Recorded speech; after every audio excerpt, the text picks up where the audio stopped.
Hello friends, मैं अमित। आज हम लोग इंग्लिश ग्रामर में इवन के सारे यूजेस को देखेंगे।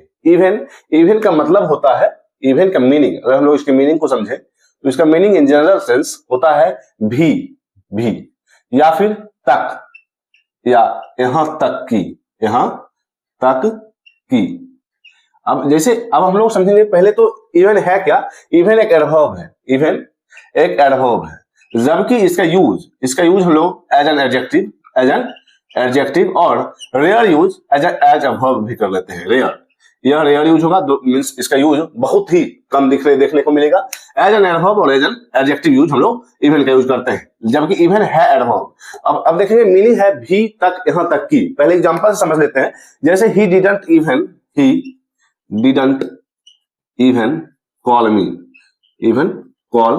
मी। इसका अगर मीनिंग समझे कि उसने मुझे कॉल तक नहीं किया, यहां तक कि उसने मुझे कॉल भी नहीं किया, तो भी तक या यहां तक की सेंस में हम लोग इवन का यूज करते हैं। इसके बाद हम लोग देखेंगे इवन के सारे फ्रेजेज, जैसे इवन इफ इसका मीनिंग क्या है, इवन दो इसका मीनिंग क्या है, इसमें डिफरेंसेस क्या है, even though, even when, even then, means बहुत सारे फ्रेजेस देखेंगे और उनके मीनिंग और उनमें उनके बीच डिफरेंसेस को समझेंगे। इवन इफ का मतलब क्या है, चाहे है, तो इवन दो का मतलब क्या है, अगर दोनों का मीनिंग सेम है, जैसे इवन व्हेन और इवन देन में समझेंगे तो अगर मीनिंग सेम है तो उसमें डिफरेंसेस क्या है, किस सेंस में हम लोग इवन दो का यूज करेंगे और किन सेंसेस में हम लोग इवन इफ का यूज करेंगे। जैसे अगर इवन दो की बात करें तो इवन दो का यूज होता है रियलिटी दिखाने को, जबकि इवन इफ आपका दिखाता है कंडीशन या पॉसिबिलिटी। इवन इफ बताता है आपका कंडीशन या पॉसिबिलिटी। तो इसी तरह से सारे फ्रेजेस के बारे में पढ़ेंगे। पहले इवन का यूज हम लोग एज एन एडवर्ब और एज एन एडजेक्टिव और एज अ वर्ब देख लेते हैं।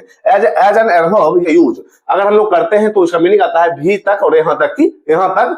अब देखिए, अगर adjective as an adjective use करते हैं तो इसका मतलब होता है एज एन एडजेक्टिव, इसका मतलब होता है समतल या बराबर।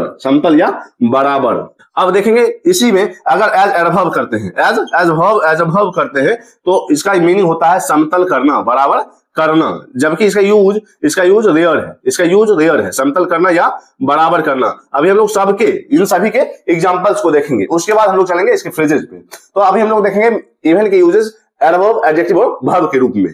तो यहां हम लोग देखेंगे कि अगर इवन का यूज एडवर्ब के रूप में हो रहा है तो वह दिखाता है, आपको एम्फेसिस करके दिखाता है। जैसे even a child can understand this.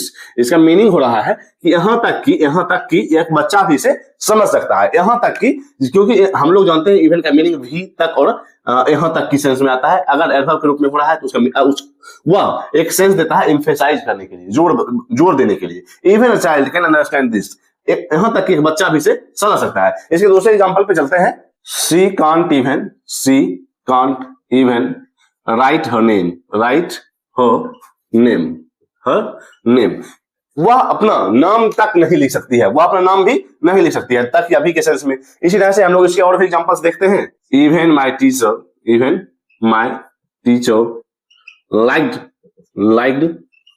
My drawing, यहां तक कि मेरे शिक्षक ने भी मेरे ड्राइंग को पसंद किया। या फिर today is even colder than yesterday, means degree में भी कंपैरिजन बताने के लिए हम लोग इवन का यूज करते हैं।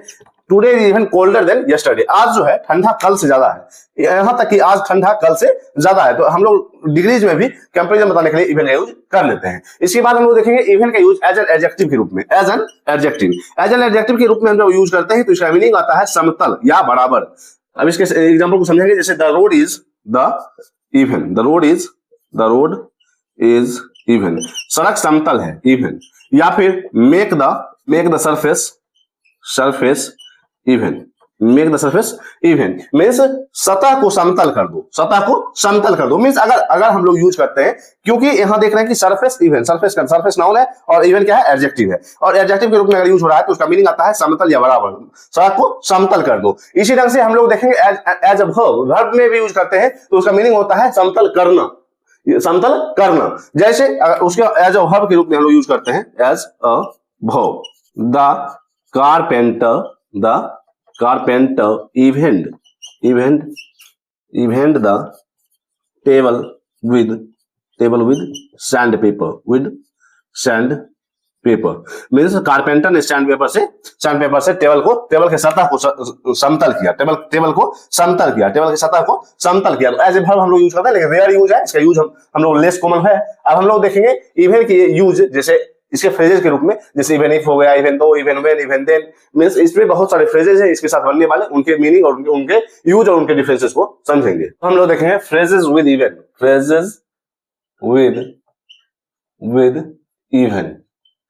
तो हम लोग देखेंगे पहले इवन इफ। इवन इफ का मतलब होता है भले ही या चाहे, भले ही या चाहे। इसका यूज होता है इमेजिनरी सिचुएशंस के लिए, इमेजिनरी या कंडीशनल्स, इमेजिनरी सिचुएशंस के लिए। जैसे अगर हम लोग समझे इसके एग्जांपल से, even if it rains, even if it rains, we will play outside, we will play means अगर चाहे बारिश होती है, चाहे भले ही बारिश हो या चाहे बारिश हो, मैं खेलूंगा, हम लोग खेलेंगे। Even if it rains we will play, भले ही मीन्स देखिए यहां देख सकते हैं ये बारिश हो नहीं रही है, बारिश हो नहीं रही है, इसका सेंस जा रहा है कि आप इमेजिनरी सिचुएशंस की बात कर रहे हैं, चाहे बारिश हो मैं हम लोग खेलेंगे। तो यहां हम लोग देख रहे हैं कि हम लोग फ्यूचर की बात कर रहे हैं, इमेजिनरी सिचुएशंस की बात कर रहे हैं, हाइपोथेटिकल सिचुएशंस की बात कर रहे हैं कि अगर बारिश होती भी है फिर भी हम लोग खेलेंगे। तो हम लोग इवन इफ का मतलब भले ही या चाहे के सेंस में लेते हैं। जैसे इसके अगले एग्जांपल से और क्लियर होगा, I will help you even if you don't ask, मैं तुम्हारी मदद करूंगा, चाहे तुम मुझसे पूछो या ना पूछो, चाहे तुम मुझसे पूछो या ना पूछो। तो यहां हम क्या निकाल रहे हैं, इवन का मतलब चाहे या भले ही। अब देखें इवन दो का यूज होता है फैक्ट बताने के लिए। Even though means true fact, यह डिपेंड करता है आपके सत्य घटनाओं पर। जैसे हम लोग इसका मीनिंग होता है यद्यपि, या मीनिंग देता है, इसका यूज हम लोग करते हैं ट्रू फैक्ट्स के लिए, ट्रू फैक्ट, सत्य घटनाओं के लिए हम लोग इसका यूज करते हैं। जैसे एग्जांपल से हम लोग समझेंगे, even though he is rich, he lives simply means भले वो अमीर है, ठीक है, यद्यपि वह अमीर है, या बावजूद इसके कि वह अमीर है, इसका एक मीनिंग आता है बावजूद इसके। तो यद्यपि वह अमीर है लेकिन वह सादा जीवन जीता है, वह ही लिव्स सिंपली, वह सादा जीवन जीता है। यद्यपि वह अमीर है, भले ही वह अमीर है, इस बावजूद इसके कि वह अमीर है, वह सादा जीवन जीता है। इसी तरह से हम लोग इसके और भी एग्जांपल्स देखेंगे। Even though I was sick, I went to work. यद्यपि मैं बीमार था, फिर भी मैं काम करने को गया। तो इसका मतलब यह है कि यह आपके ट्रू फैक्ट्स पर डिपेंड करता है, सत्य घटनाओं पर। जैसे अगर आप एग्जांपल से समझें कि even though he is rich, वह अमीर है, इसका मतलब यह है कि वह अमीर है, यह सच है। या फिर आई वाज सिक, पास्ट की बात कर रहा है, तो मैं बीमार था, यह सच है। जबकि इवन इफ का यूज हम लोग इमेजिनरी सिचुएशंस के लिए करते हैं। इसके बाद हम लोग देखेंगे इवन व्हेन का मीनिंग होता है जब भी तब। जैसे इसके एग्जांपल से हम लोग समझेंगे कि she smiles even when she is sad means इसका मतलब यह है कि जब वह उदास होती है तब भी, जब भी वह उदास होती है तब भी वह मुस्कुराती है। मींस उदास होने के समय भी वह मुस्कुराती है। इवन व्हेन का मतलब होता है जब भी तब, मतलब जब वह उदास होती है तब भी वह मुस्कुराती है, इसके और एग्जांपल्स देखेंगे। he works hard even when he is tired थके रहने के बावजूद, मींस जब वह थका होता है तब भी वह कड़ी मेहनत करता है, मींस जब भी तब के सेंस में हम लोग इवन व्हेन का यूज करते हैं। इसके बाद हम लोग देखेंगे इवन देन और इवन सो के, और इवन देन और इवन सो का यूज हम लोग देखेंगे तो जो होता है वह सेम होता है। तो उसमें क्या डिफरेंसेस है, ये सारी चीजें अभी हम लोग देखेंगे। अब हम लोग देखेंगे इवन देन का एक मीनिंग जाता है फिर भी या तब भी। इसका यूज जो होता है इन स्पाइट ऑफ, के बावजूद के सेंस में किया जाता है। जैसे अगर हम लोग एग्जांपल से समझे, I explained everything even then he didn't understand didn't understand. इसका एक मीनिंग जाता है कि यहां हम लोग देख सकते हैं अब मैंने सारा एक्सप्लेन कर दिया, फिर भी वह नहीं समझा, इन स्पाइट ऑफ के बावजूद, इन स्पाइट ऑफ मीन्स सब कुछ एक्सप्लेन करने के बावजूद वह नहीं समझा। इसके और एग्जांपल लेते हैं। The weather was bad even then he went to work means खराब मौसम था फिर भी वह काम पर गया। अब हम लोग देखें इवन सो का मतलब होता है फिर भी या बावजूद इसके। जैसे हम लोग देख सकते हैं कि इवन देन और इवन सो का मीनिंग फिर भी के सेंस में जा रहा है, तो इसमें डिफरेंसेस क्या है? तो यह क्या है कि यहां हम लोग देख सकते हैं कि अगर इवन सो की बात करें तो यह कंट्रास्ट दिखाएगा। हम लोग एग्जांपल से समझेंगे। यहां इवन सो का मतलब होता है बट स्टिल, लेकिन फिर भी मींस कंट्रास्ट दिखाता है, अपोजिट आइडियाज दिखाते हैं, अपोजिट आइडियाज। जैसे हम लोग समझेंगे एग्जांपल से समझेंगे। It's expensive even so I will buy it। यद्यपि या फिर यह महंगा है फिर भी even so I will buy it, मैं इसे खरीदूंगा। मीन्स यह महंगा है फिर भी मैं इसे खरीदूंगा। तो फिर भी के सेंस में यह कॉन्ट्रास्ट दिखाता है, अपोजिट आइडिया। जबकि इवन देन एक स्पेसिफिक सिचुएशन में हम लोग यूज करते हैं, इसका मीनिंग होता है इन स्पाइट ऑफ। जबकि इवन सो का मतलब होता है बट स्टिल, मीन्स यह महंगा है लेकिन फिर भी मैं इसे खरीदूंगा। इसके और एग्जांपल्स को देखते हैं। The task was difficult even so he finished it means काम कठिन था लेकिन फिर भी उसने पूरा किया। अब हम लोग देखेंगे इवन के साथ बनने वाले और भी फ्रेजेस। जैसे इवन व्हेन हम लोग देखा, इवन देन देखा, इवन सो देखा। अब हम लोग देखेंगे इवन अप मीन्स होता है समतल करना। जैसे हम लोगों ने वर्ब में यूज किया the carpenter evened the table, तो हम लोग इवन अप का यूज भी हम लोग करते हैं समतल करने के सेंस में। तो वो सारी चीजें अभी हम लोग देखेंगे। इसके बाद हम लोग देखेंगे इवन अप का मतलब होता है समतल करना या बराबर करना, समतल या बराबर करना। जैसे अगर हम लोग इसके एग्जांपल से समझे बराबर करना, जैसे एग्जांपल से समझे he scored a goal to even up the match।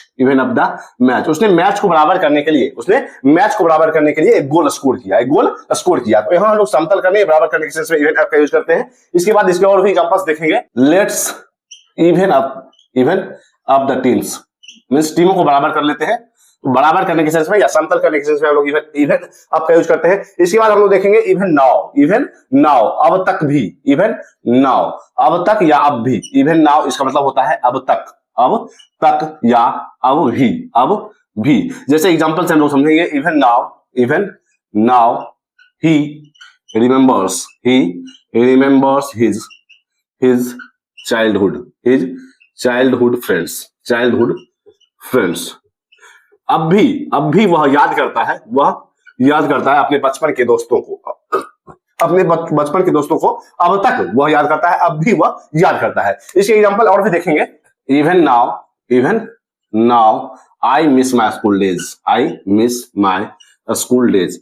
अब तक मैं अपने स्कूल डेज मीन्स स्कूल के दिनों को याद करता हूं, मिस करता हूं, याद करता हूं। या फिर he is angry even now। वह अब तक गुस्सा है या अब भी गुस्सा है। तो अब भी या अब तक के सेंस में हम लोग इवन नाउ का यूज करते हैं। इसके बाद हम लोग देखेंगे इवन एज के यूजेस को। इवन एज का मीनिंग रहता है जैसे ही या वही उसी समय, जैसे ही या उसी समय।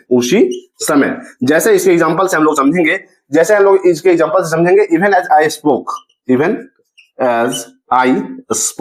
सी लेफ्ट मीन्स इसका मतलब ये है कि जैसे ही मैंने बोला वह चली गई, जैसे ही मैं बोला वह चली गई। इसके और भी एग्जांपल देखेंगे। Even as he was talking on the phone talking on the phone means गाड़ी चलाते वक्त ही वह फोन से बात कर रहा था, मीन्स उसी समय के सेंस में हम लोग इवन एज का यूज करते हैं, जैसे ही या उसी समय के सेंस में। तो अभी हम लोगों ने इवन के सारे 10 फ्रेजेस को देखा और इवन के यूजेस हम लोगों ने as an adverb, as an adjective और एज अ वर्ब जो क्रिया यूज होता है, सारे की मीनिंग और उनके डिफरेंसेस को समझ रहे हैं। उसके बाद अभी हम लोगों ने इवन के लगभग 10 फ्रेजेस को देखा, जैसे even if, even though, even when, even then, even so, even as, means इसके यूजेस क्या है, इसकी मीनिंग क्या है, इसमें डिफरेंसेस क्या है। तो आज तक के लिए इतना ही, मिलते हैं कल। अगर आपने इंग्लिश ग्रामर विद हमी चैनल को सब्सक्राइब नहीं किया है तब जरूर सब्सक्राइब करें, इससे भी इंपॉर्टेंट टॉपिक आपके साथ शेयर किए जाएंगे। तब तक के लिए बाय।